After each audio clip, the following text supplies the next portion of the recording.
good afternoon, or evening, wherever you are. I hope you're all having wonderful days. Let's jump right into Collectively Rewilding. All right, here we are in Collectively Rewilding. There's been new activity since I was on this page. Just click that tab and anything new will show up right there at the top. All right, tonight is all about that garden planner and so much going on here. So much was going on yesterday to do our garden planning Q&A and trying to just get on top of everything that's already happening in the year and what we can be doing outside. Which reminds me, Benny, we didn't really have time to talk about pollinator-friendly planning. And that's what you mentioned at a previous class you were the most interested in at this time. Is that right? Yes, Sabrina. All right. Well, I have two books here, and they are really great. One is more in the European mindset, but the plants still work perfectly. And so let's just type those up for you. I have a couple of different pages here. And so we started digging into this, and I noticed that one of their pictures is incorrect. So we won't even worry about that. We will just get the whole thing put together for you. And let's actually do that as a part of your report. Do you have a garden report, I believe? Let's see. And it took my silly thing away. Why does it always do that? Here we are. All right. So let's add a new tab to your doc. We'll say main report here. No, let's just leave it as it's titled. And then we'll add, this is going to be pollinator information. And so we have this nice little list, and that's going to be dandelion, sallowwood, anemone. I don't know if that is two plants or one. I would think that's two. Let's check that out. Oh, I want to check that out later, actually. Google's got this new AI policy, and I encourage you all to check out things like that as they come for these AIs, the legal terminology, the legal wording that goes around all of what you can do and what they can do, and all of that is good to at least get an idea of what's going on. So let's jump over here, and we're going to do plants or one.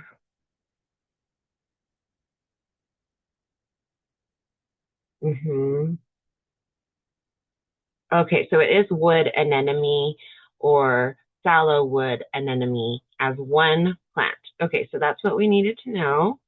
Now all right, let's just close this so we can get to your report. And now we'll continue on. We have dandelion listed again, but there I think is what they actually meant are, no, this is catkin. I think with this picture, they meant it to be either Alder or Hazel, probably Alder. So let's do that up here. Okay, Alder and Hazelwood. No, just Hazel. Okay. Now, those types of things are, trees. And with a property your size, you may be able to add in one or two of them if you're wanting. For a lot of those, a lot of us, it's probably not going to be as practical. So with this new style of tree growth that I have seen in the past but never really thought about, the Espalier planting style of putting it up against the fences, that does open up a lot more room on any given property if you're willing to utilize that technique. All right, so continuing on, we have apple blossom, which again is going to be a tree, and that's one that we will have on this property. Even without the espalier, we were planting it, but apparently apple trees and pear trees are two of the trees that go best for this method, and so we will definitely have several of each. which will be wonderful for the bees. And then cornflower or bachelor's buttons, as I grew up hearing them called. Okay, and I believe there are just a couple of others that were maybe mentioned in here. So let me see really quickly.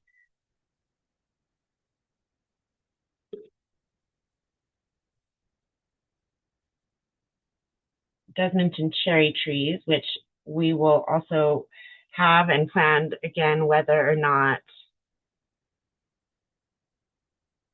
So we'll say cherry blossoms just to keep it in line with what we've already got here. Okay. And then, oh, I accidentally pushed something wrong. That starts getting into when all kinds of things are really good, but you have finally the clover is a great one.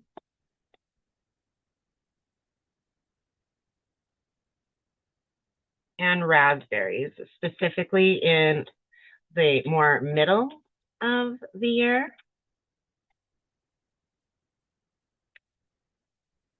Or the middle of the growing season, excuse me. And then it's talking about as the summer is winding down, you have late flowering herbs.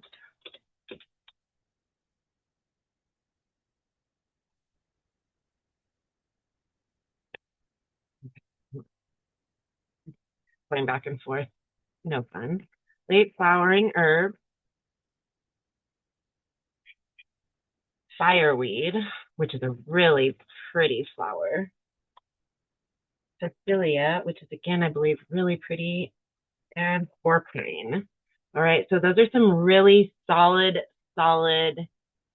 bee nectar and pollen sources, because at different times of the year, the bees are going for nectar, and at different times of the year, they're going for pollen. And that's what I was learning about through this book. It really is an amazing book. It's called Beekeeping by Joachim Peterson, I think is how it's pronounced, Joachim Peterson. And then this is specifically for America. And they also, I believe, had a listing of flowers. So they have quite a few. Like there's bee-friendly shrubs and bee-friendly perennials, bee-friendly annuals. Let's see, I think that's where we're going to stop seeing the list. Okay, yeah, so let's see here. Annuals. All right, let's just read off these really quickly, and let's see if there's a way for this to take notes. No, okay, so let's just jump into a new chat GPT and see if I can turn on the microphone while we're all in here. 1, bachelor button. 2, black-eyed Susan. 3, blanket flower. 4, borage. 5, California poppy. 6, honeywort. 7, Iceland poppy. 8, peony poppy. 9, Facilia. 10, pincushion flower. 11, prickly poppy. 12, Shirley poppy. 13, toadflax, and 14, viper's bugloss. Now, also our tender annuals, and that's 1, basil, 2, cilantro, 3, cosmos, 4, Mexican sunflower, 5, plains coreopsis, 6, spider flower, and 7, sunflower. Then for perennials, those were all annuals. For perennials, we have 1, anise hyssop, 2, aster, 3, bergamot, 4, black-eyed Susan, 5, blanket flower, 6, butterfly weed, 7, calamint, 8, catmint, 9, coreopsis, 10, culver's root, 11, kuffia, 12, dahlia, and 13, germander. 14, goldenrod, 15, hardy geranium, 16, Joe pieweed, 17, knotweed,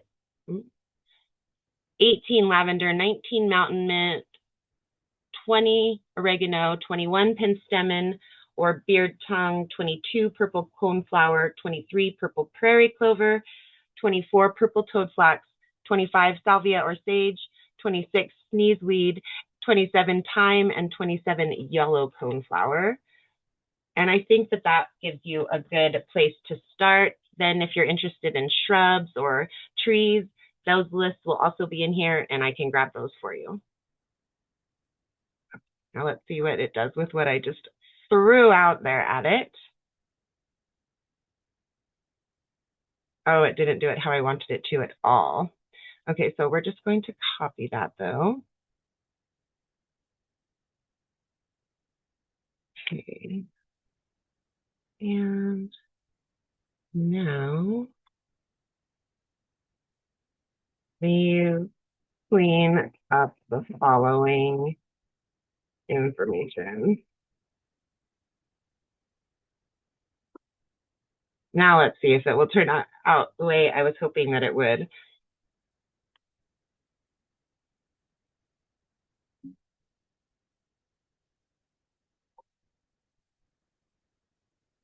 Nice. Annual flowers, tender annuals, perennials.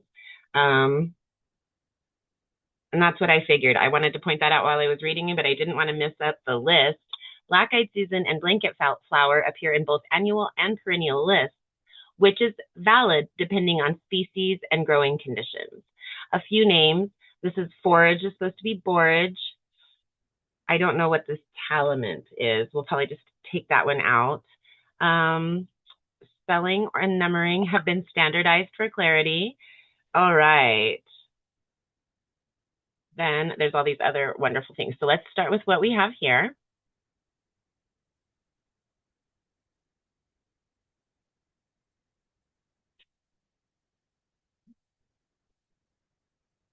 And throw that into your report.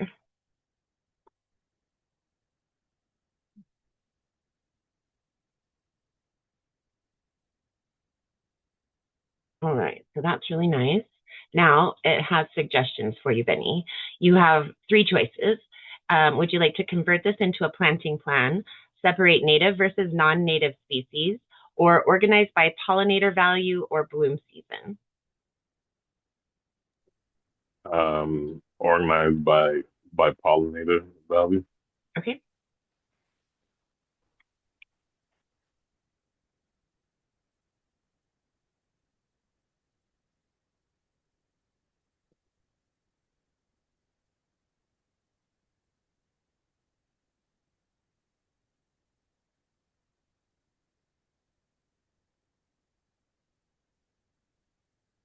All right, very fun. Yeah, that's amazing how ChatGPT could do all this. I'm sorry, say that again. It's amazing how ChatGPT could do all this. It really is. And once again, Gemini has been stepped back to restructure to follow, I'm guessing, the new laws that are coming out around some of these different things that are going on, right? It's just rapid with the AI situations, we'll say. Yeah, it seems that what Google's trying to do is to try to become the standard when it comes to figuring out what's like AI generated and like what's not. Yeah, and so that's where that policy came in here, the generative AI policy. That I use Gemini all the time. This is the first time I've seen anything with this kind of wording in it. So yeah, really interesting. Okay, now this whole talent, let's find this and just exit out of the whole thing.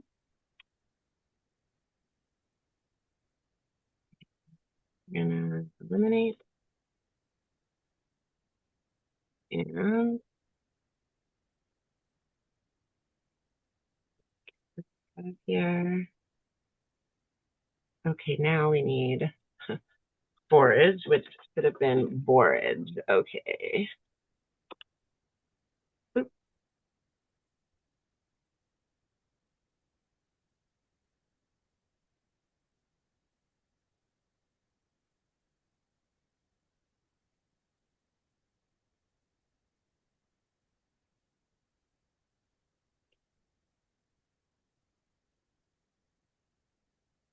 Oh, all right.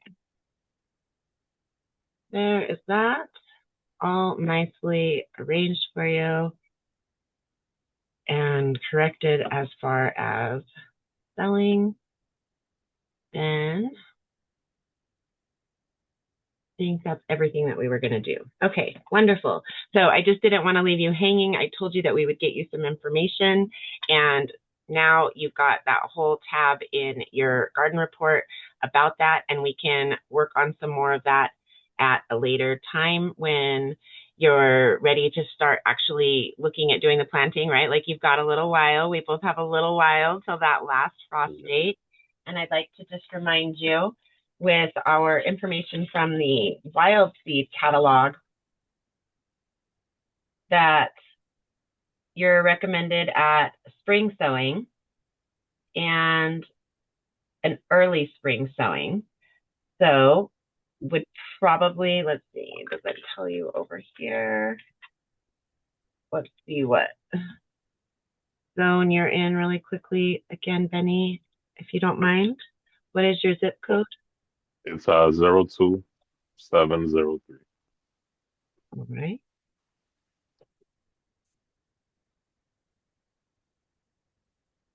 7B. Oh, a fall planting is recommended for you. And so you have missed the ideal time because it would come up in the spring. So for wildflowers, you may want to wait until this fall. So when you're looking at, let's in fact go here, and it probably would be beneficial to see native or not native.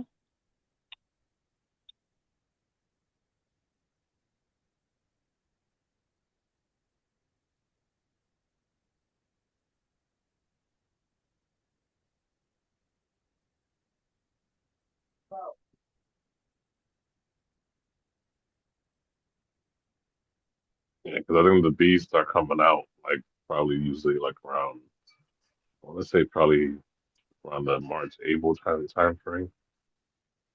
Uh, March or April, you said?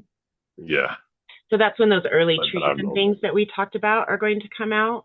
The alder, the hazel, and then the sallowwood, followed by the fruiting trees will be a lot of that, and dandelions also. Like my dandelions, they're still putting off seed right now. They've never stopped seeding. So there haven't been any critters out taking part in those plants, but they've just kept going. So dandelions are one of the first things that are going to come out as well everywhere. Okay, and so native to North America, non-native, naturalized or introduced. Knotweed is, I believe, Japanese. Okay, so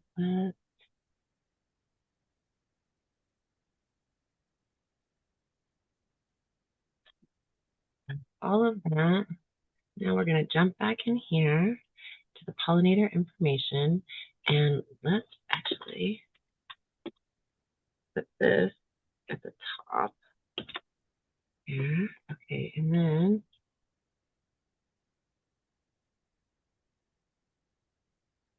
we're going to take these out.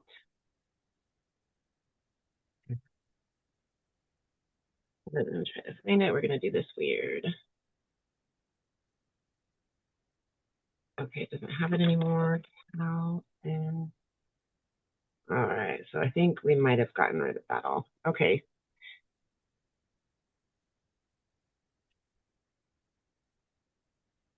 Yeah, it just didn't put it in there. Knotweed. I believe the knotweed that I have is Japanese knotweed. So very good to know. Now there we need another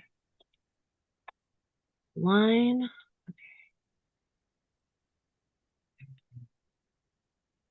This we actually need to one,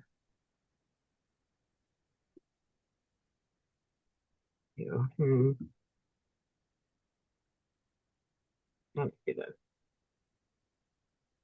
Actually.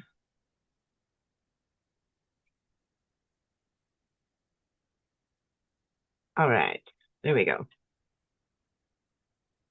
Annual flowers, tender annual. So these are going to be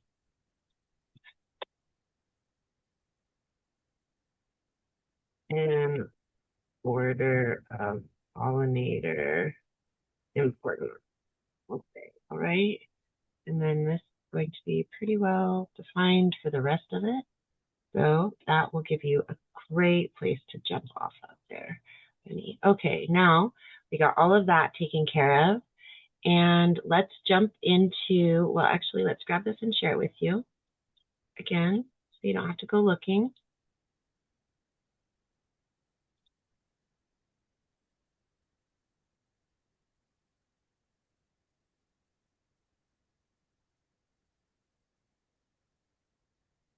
I'll put it in member meetups.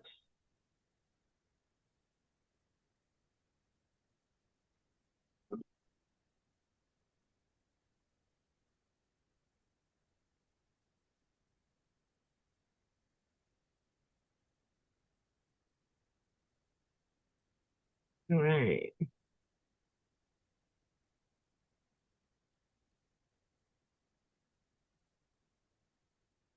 Now that's there. And let's jump back into our garden planner now that we've got all those outside topics covered.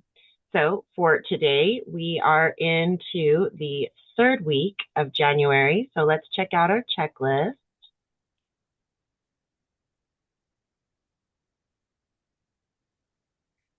And so today is all about sun and water. Week 3, environmental analysis.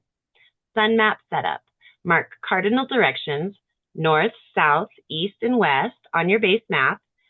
Daily light audit. Observe the garden at 3 distinct times, morning, noon, and late afternoon or evening. Map shadows. Sketch sun paths and shadow locations for each time slot. Use different colors. Water audit. After heavy rain, map areas of standing water and directional flow. For me, it's easier to see when the water isn't there. So that's up to each of you to determine individually when it comes to looking at water. I can see the slope of the land where it's going to hit and where it's going to go down. In my backyard, it has a continuous light downward slope, and in the front yard, it has a high middle point comparatively, and it drains out on each side. And then my side yard is gently sloped downward toward the west. So I see it very clearly when it's dry. For me, it would be a lot harder to see when it's wet. I wear glasses. The water gets on my glasses. It doesn't really work out very well for me. So again, whatever works for you is what is the most important there.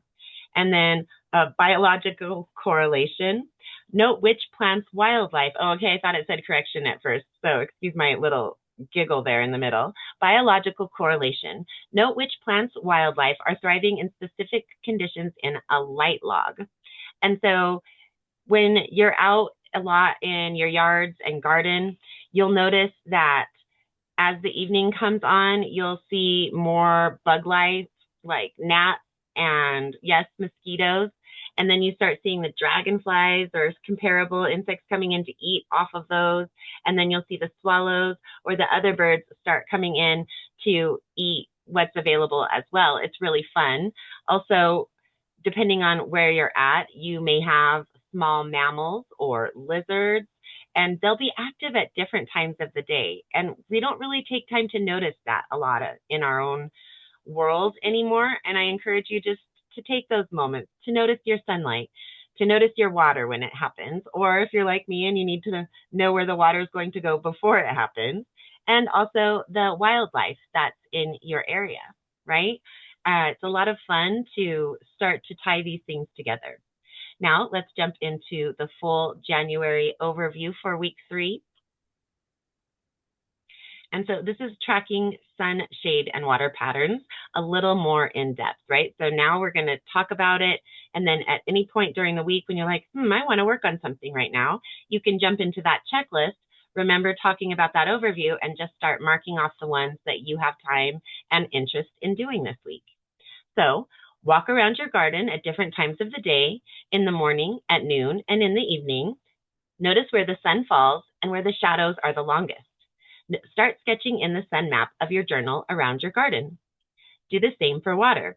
After a heavy rain, note where the water collects and where it flows on your water flow map.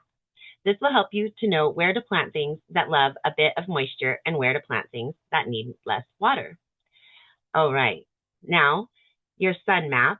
There's a couple of different ways to go about it. This is the most powerful tool in your planner, helping you chart the most important force in your garden, sunlight. Ideally, this needs to be done over an entire year, all right? You can get a general feel, and as I've mentioned to several of you in the past, this is the area that I'm the most concerned with in starting the garden consult. I'm not going to be able to watch their property for a year before I tell them where the sunniest spot is in their yard. So I am relatively decent already at it. It's something I've made note of my entire life, but if it makes you a little uncomfortable, don't feel alone. I'm going to have to go do this in public in someone else's yard and get it correct, or else have problems down the line, right? So know that you're not alone and we're working through this together, all right? So method 1, the simple sun map. Grab your garden planner and a compass. Draw a simple overhead map of your garden, right? And we're talking, it can be so simple, guys. Do not get hung up on perfection. Look for something that you can really utilize when you're doing something with it, right? So that you can clearly in your mind's eye see what's going on. This is a very rough sketch of our backyard, right? And so at this point, I could map the water by pointing in a downward trajectory here, because it's all a gentle slope, and then it continues and it slopes down without a curve with just a straight line down through this whole thing. That's the water, all right? And then for the sun map, the cardinal directions, as you see, I have them here. North is about here compared to my property, which is facing really almost the secondary directions. And it's really nice for us actually, because here's our house and there is this area right here that does get shaded by the house throughout the year, off and on, more and less at different points. But this area here and this area here get sunlight all year. Of course, there's more in the winter, or more in the summer, less in the winter, but they get sunlight year round, as does our front yard. And then also, so when I'm on my front porch, something that I really take note of, right? This is my front porch here. Remember, north is about here, south is about here, so east is about here. And the sun moves throughout the year, and it'll go like this, kind of, if you notice on your horizon line. So in the summer, the sun is more over in this position, and then the winter, it's more over in this position. All right, so it helps to even become more comfortable and knowledgeable in your own immediate environment to pay attention to the traveling of the sun. It does change throughout the year. It's very interesting. I really, in my mind, I'm not a mathematically inclined individual, and I have a really hard time trying to figure out what that would really look like and why it works the way it works. But it's really neat, and it's very clear if you just start paying attention to where the sun is as it rises and as it sets each evening, because obviously as it's coming up over here in the warmer part of the year, it's going to be setting more towards over here. When it's coming up over here more in the winter point, it's going to be setting more over here. Okay, so it's really fun, and it's something that we can all see no matter what part of the country or even world we're in. It will definitely look different in every location, but it is something that is visible in any location you are on the whole planet, with the exception perhaps to the polar points and the equinox. Now that I don't really know how that affects all of that kind of thing, right? It's again getting a little more technical than my English and language-minded brain goes. All right, so mark north, south, east, and west. Pick those 3 times of day. Go outside and draw the sun's path and the shadow that it casts. Use different colors for each time of day. Repeat this process each season to see how the light changes. Now, in our published variation of the garden planner that we're going to be putting out next year, right after we've walked through the whole thing together to make sure we like the layout, the organization, the timing of everything, the information that's provided, etc. That published variation, I'm going to have translucent pages, like wax sheet pages. I'm not sure what they're called when it's in a book. And there would be ideally 4 to 8 pages so that you could mark that path throughout the year 4 to 8 times. And then you would be able to lay it down and you could see that trajectory throughout the year. All right. And so that would be one way to look at it when you are drawing it out for now. You could even go and get those translucent papers and do that on a translucent paper and start layering that and looking at what that looks like throughout the year. We're right here, just barely past the midpoint of January. It's a great time to check out that sunlight, then look at it again at least around March, right? Check out that sunlight. Then again, at minimum June, check out your sunlight. And again at September, check out your sunlight, right? I do think it might be beneficial to do it at about 8 intervals, but at least 4 would really start to give you a solid idea of what those patterns look like on your property. Okay. Method 2, the light log. Create a simple chart with columns for date, location, time, and notes. Every day or every few days, pick a different part of your garden and note how much light it's getting. Connect the light to life. Note what plants are thriving in those conditions or what wildlife you see in the sunniest and shadiest spots. I really prefer the first method myself, but again, we really want it to be what fits your gardening style, what fits your thought process, all right? Tracking water flow patterns. Your water flow map. This is a new section dedicated to understanding how water moves through your garden. Observing water. After a good rain, go outside and observe. Where does the water collect? Where does it drain?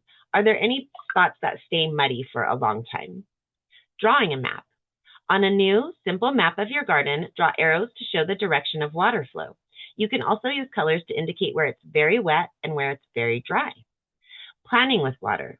Use this map to plan where to add water-loving plants, install a rain barrel, or create a sunken garden to hold water. All right, so any thoughts, questions?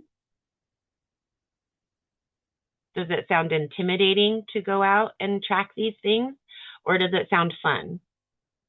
I mean, it's definitely expensive, but like at least it's broken down like in a way where it should be, like in a sense, like a way to actually go through the directions. So you can see the process, but it does feel a little bit Yes. intimidating. Yeah. Okay. You have a big property, Benny. You might want to start more on a residential size lot around your house to begin to track your patterns. And as you track them around your house, especially with the sun patterns, it'll help you throughout your whole property, but it just helps you to look at just your residential sized area to begin with. Does that help at all? Yeah, definitely makes sense. Mm-hmm. Okay. And so you can see yourself being able to do that a little more easily. It's not as intimidating to look at it just around your house. Exactly. Okay, wonderful. Mm-hmm. Anyone else? Any thoughts? Fine to me. Yeah, it sounds interesting and you're ready to go out and start keeping track. Has anybody noticed the sun shifting throughout the year like we talked about? But yeah, there's some kind of like a Zen app that kind of like maps the flow of the sun in the summer, winter, and in the equinox. Whoa, there's some kind of a what that does that? I forget what it's called. I have to get back to it. I think it's called like the Zen Sun or something. Zen like Sun, and it's just like you can plug in your address or something and it'll tell you your sun patterns. Oh no. You get like your phone and like you like see your camera and it maps out the sun in the summer, winter, and equinoxes. Kind of But like it can do it in one time, right? Like you're saying, you go out and you walk your property with this yeah. picture, and then it tells you throughout the year what it looks like. Yeah, it has like the sun trajectories as So you a sun trajectory tracking app. Is that yeah, kind of like you remember like early in the days when smartphones first came out and you could see like the solar system and like the stars and the astronomy and stuff like that. Just by looking through your camera, you kind of like point it and they'll see where the stars are at their time. okay? So I don't remember any of that. I know quite a bit about operating a computer and some of the terminology and things like that, but then you're starting to go past where I go, and I'm no techie, right? Yeah, So, so I think it's more like with the augmentation. Yeah, it's kind of like you look at your camera and it has the trajectory of the sun on it. oh, Like okay. like if Kind it of was show you just a what. regular camera, you could take a picture of the trees, but since it has the app on it, you can see the trajectory. You can still see the trees, but you can see the trajectory of the sun on top of it.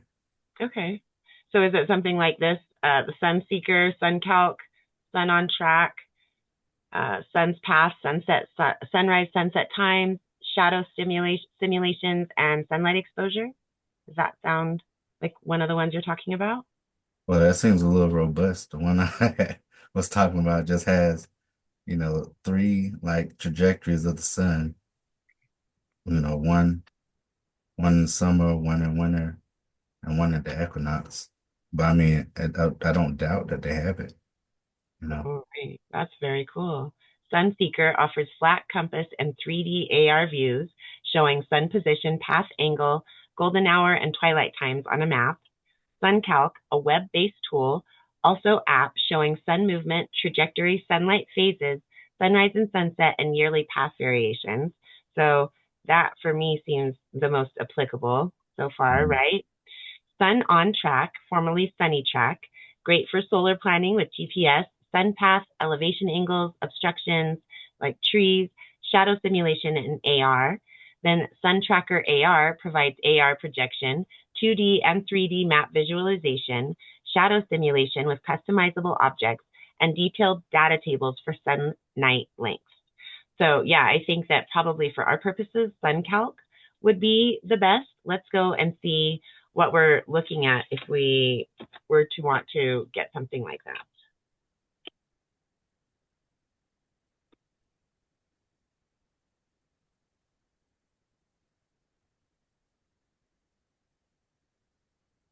Oh, okay. Goodness, that's interesting. So this is definitely something that you would want to play with. You have your address in here. So again, let's just use that address that I used the other day, yesterday.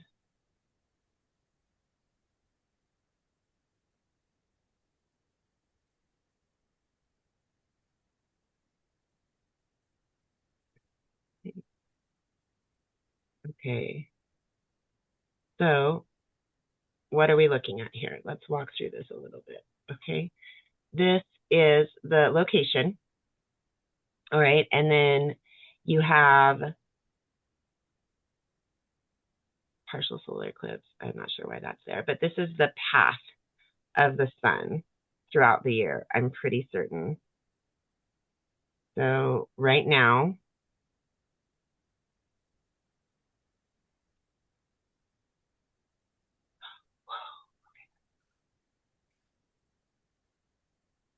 we're here. Okay, let's see what the satellite map looks like. See if that's a little bit easier to understand. I remember doing that, Sabrina. I remember I was telling you about like a week ago when I was going through your lessons, and when I got to the sun part, it just took me down another rabbit hole. I'm like, whoa, this is pretty cool, but it's a little difficult, as you can tell. It's Yeah, definitely It's technical. pretty cool once you really start getting into it. I'm like, wow. Yeah, pretty cool. you're supposed to be able to see it. But I thought I already added this. No, that was Google Maps, or is this, I think, something different.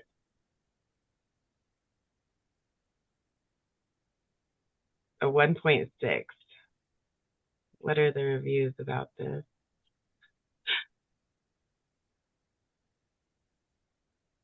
Yeah, you usually have to be careful with those extensions as well. Yeah, I don't know that I want to add that. Okay, so going back though, I still think that this is valid. Trying to remember my childhood, right? Where the sun moved.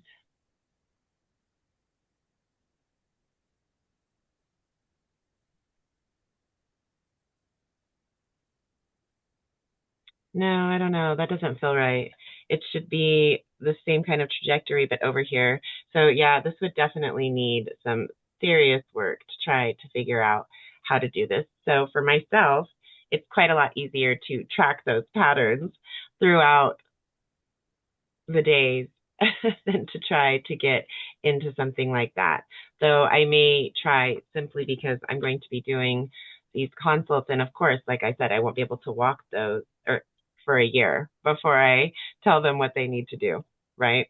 So, it makes me a little nervous. Again, we'll be out there trying these new things together. Right. And so, anyone else, any thoughts, questions? Well, for some reason my sprouts wasn't doing well, so I changed this location to a sunnier spot because it kept like retaining the moisture Hmm. and And like like starting to like mold, or it would ferment the they were, seeds. It would like fermentate. oh, they were fermenting. They weren't even, well, I mean, that's a part of that kind of process too, right? Yeah. So what Nicole Burke recommends from Gardenary, if you're doing a lot of them, probably not for with just one little container. I think your idea there is a good place to start. It may make it so humid though that that's when you start seeing the molds or mildews, but a little fan. If you have a little fan that you can just lightly get that air moving through there, should fix that for you. And silence. Mm-hmm. Does that seem out of reach, or does that seem realistic or practical? Mm-hmm.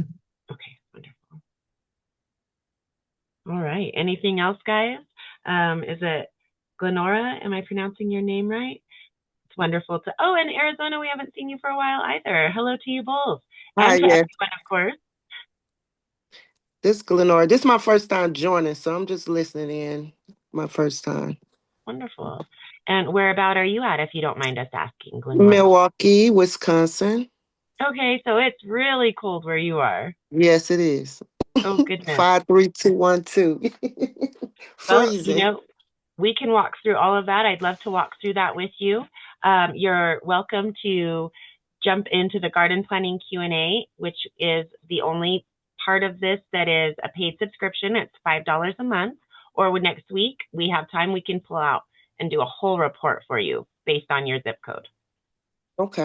All Sounds right. good. So if you want to join Thursday and just $5, or wait till next Monday, one way or the other, we can get those all built out for you. All right. So it's on Mondays and Thursdays? That's right. The free one is every Monday. The paid one is every Friday. Okay. Yeah. Sounds good. Thank you. And so, have you tried gardening before? Yes, I did. How did it go for you? Well, I did fruits and not fruits, vegetables. Um, the raccoons just kept eating my stuff up. I have a complete lesson that I'm going to be going through about pests, and I'm in Yes. intensive planting right now, but I'll go through that. One of the things with raccoons is they are tricky characters. They can get into locked places, right? Yes. So we really want to find some more deterrent methods, because they're probably going to be able to get into something. So maybe there are some scents out there that bother them, some plants that maybe they don't like the smell of, something like that, right? That would be where I would tend to start thinking with raccoons. Let's just Google that. Go ahead. Yeah, I had 2 gardening bins though. but I took them down. I had them up for about 10 years. Garden bins. They're bins that you plant with your barrels. You Oh, put your okay. soil and Mhm. Like a I barrel, did not a raised bed, but like a barrel. yes, yes. Oh, how Yeah, they cute. raised beds, yeah. So yeah, it was I just had that problem with that. With the raccoon. Yes. I did basics, just cucumbers and tomatoes and squash. And they Um, got to all of them. oh yes. Oh no. It's crazy. That's what. Okay, so I netting, am I just feel like they could get the netting off, right? Because that's a very typical thing, but they're so smart. But maybe they get caught up in it, right? Maybe they don't know how it works. And then scent and taste repellents, reapply often. Place bowls of ammonia or spray vinegar around the garden perimeter because it'll kill plants. So mm, you don't want it on your plants or on your grass. If that's what you have around it, you'll have to do something different, right? Now, mm. ammonia, I'm not sure how ammonia affects your grass. I wouldn't think it was good for you. Does ammonia negatively impact life? I believe so. Yes. Okay, so that's again something that you won't be able to utilize if you have grass right around it or something like that. All right. Mm-hmm. You can get coyote or fox urine available commercially and spread that around the garden edges. Mothballs. Some gardeners use mothballs, but use with caution and consider soil impact, right? They're not very nice. Um, hot peppers, planting hot peppers or cucumbers near garden borders. Yeah, So we'll put cucumbers, you'd heard that before? yes. Mm-hmm. I wonder why cucumbers. Cucumber, tomatoes. I had a squash. Oh, no, they're saying that cucumbers will be a deterrent for some reason to raccoons. Mm. Garden borders. Put it near the garden borders. Yeah, I had two beds. And it was in two different locations. And they got to them at both locations. Mm-hmm. You may feel like that. Okay.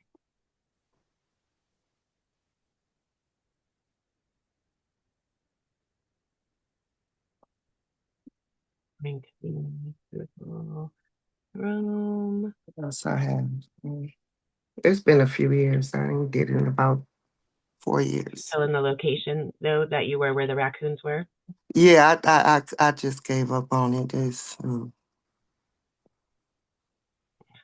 And go back over here really quickly. I think that was yes. Okay, let's get their top source. And that's the spruce. I love the spruce. So that's a good source. Okay, so that will be linked to an article where you can tear into it a little bit more. Okay. And there you go. And then let me tear through the class that I have on pest control because it's specifically geared.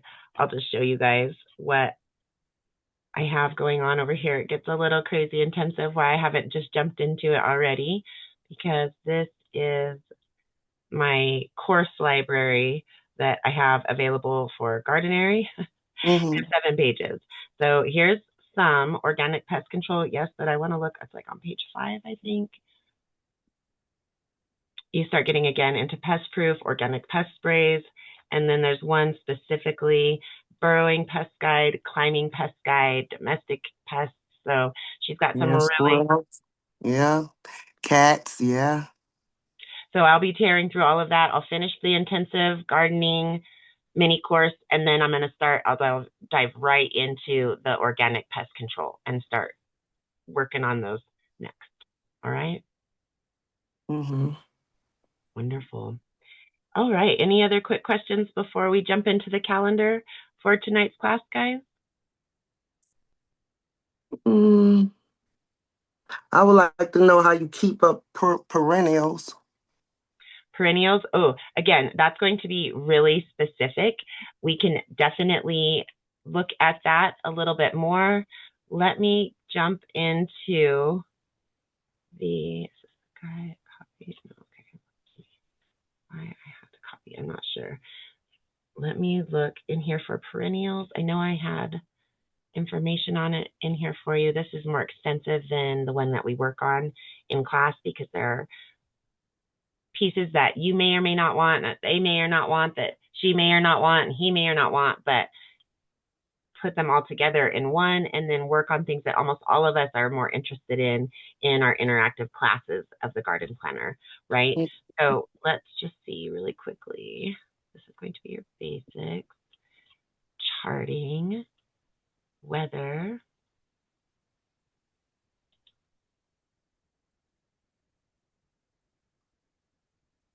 Let's just go back here and I think it'll look through the whole document.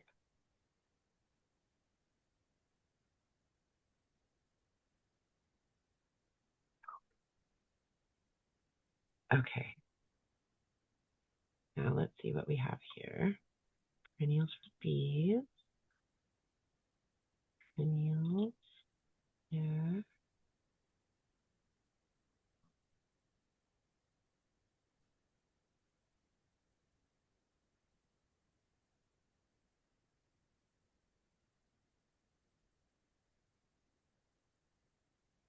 All right, it doesn't look like I have anything specifically on that. And to some degree, that's because each plant has its own instructions. They do have comparable instructions for families, plant families. It doesn't completely hold true, but there's a generalized kind of instruction that'll go with each plant family. But it's just a not one size fits all kind of an answer. Let me just go into Gemini and ask Gemini that kind of a question and see what Gemini's response is so that you can see why it would be difficult.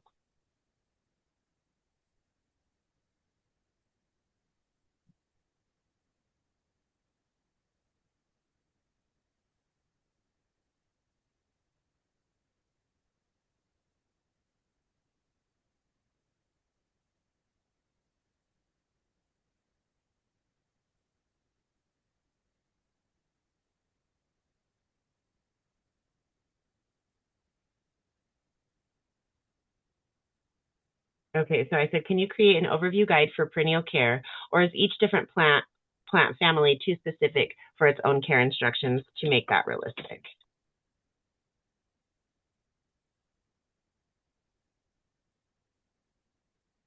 Okay, it's saying it's not too hard.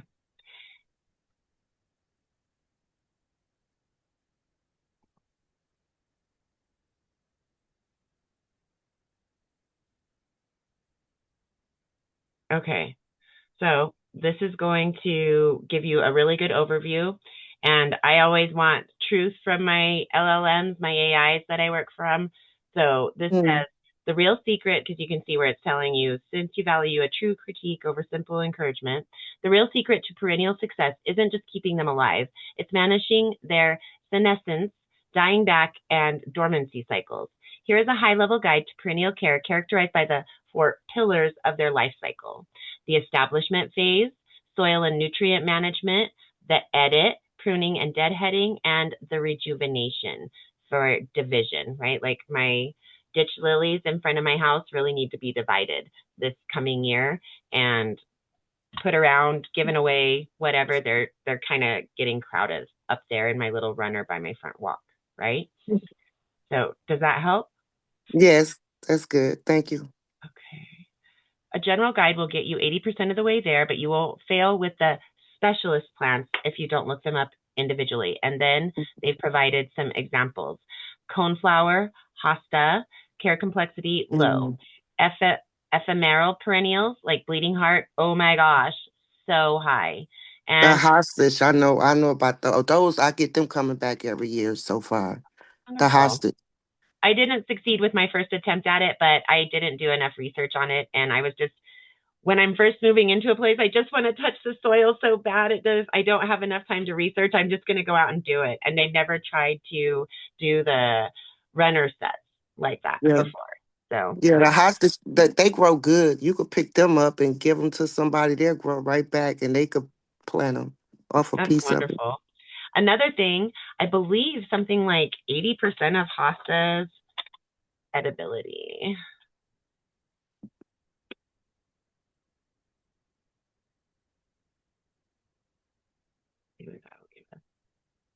Yes, hostas are edible, belonging to the Asparagaceae family, which is asparagus. And oh, I didn't know agave was in there, and yucca. Interesting. Okay, and so then you have the shoots, leaves, flowers are all edible for hostas. So I don't think that the roots are edible, right? But they are an edible plant. Isn't that fun? Mm-hmm. I really want to grow blue hostas. That's what I'm really interested in the most. I think it's just so neat. Okay, let me make sure we were done with all of this information over here. Did I copy this for you? No, not yet. Okay. Let's copy this whole thing, or I'll do that later, and I'll get that out there to you guys, and I will add it into our planner as well. All right. Thank you so much for the suggestion, Glenora. First day here, and you're already Yes. adding to the planner. Look at you go. All right, that's wonderful. Let's go ahead and jump into our calendar, guys. It's funny, this little line that you drew, Glenora, it almost looks like it should be there on purpose, doesn't it? It's like cute almost. Okay. That's why I haven't erased it. I don't know. It's just got this cute little element. So we will be back together on Wednesday for How To's Community Outreach. And I will be going to an all new community event that Wednesday. So join in, bring the things you want to work on, listen to me, get all nervous and uncomfortable about having to go and do new things in the community so that you see you're not alone and it can be done. We can all go out and start having a community where we are working towards a better future, however it is that we see that better future. And so that will Yes. be wonderful. Thank you, Glenora. Hope to see you there. That's going to be Sure. Wednesday, January 21st, 2 o'clock p.m. Pacific, 3 o'clock p.m. Mountain, 4 o'clock p.m. Central, and 5 o'clock Eastern. Hope to see you guys all there. And please feel free to unmute and say good evening, everyone. All right. Thank you. How you doing, Sabrina?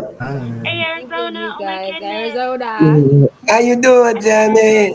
I'm doing good. How are you? That'll work. I'm all right, Come and Sabrina. see us more often, Arizona. We miss you. Yeah, I miss you too, Sabrina. That's And why I thank you made guys. sure I stopped Thank you. tonight. And we appreciate all of you guys jumping in. So definitely don't feel neglected. You guys are so appreciated. And it's also wonderful to have Mr. Arizona and a new member join us today. So thank you guys. See you soon. Come and see us in LH2, Arizona. We're over there too, of course. But thank you. Bye, Bye, guys. guys.